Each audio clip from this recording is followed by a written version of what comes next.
রাতে মায়ের হাতে রান্না করা খাবার খুব মজা করে খেয়ে রাত 10টা বাজে ঘুমিয়ে পড়লাম।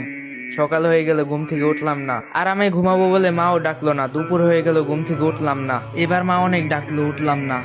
মা চলে গেল, একটু পর আবার আসলো। এবার অনেক ডাকাডাকির পর আমি উঠলাম না। এবার বকাঝকা শুরু করলো, তারপর উঠলাম না।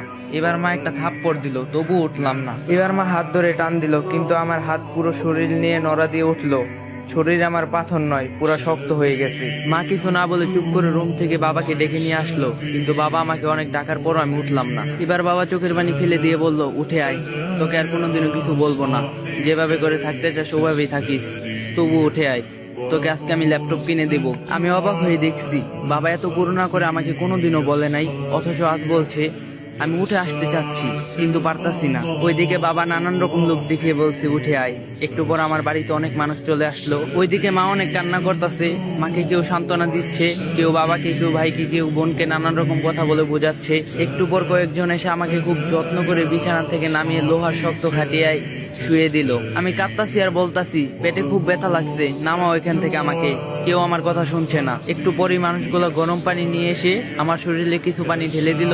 ইস, আমার শরীরটা পুড়ে যাচ্ছে বলে চিৎকার করছি, কেউ আমার কথা শুনছে না। আমাকে পরম যত্ন করে গরম পানি দিয়ে খুব সুন্দর করে ঢেলে ঢেলে ধুয়ে দিচ্ছে।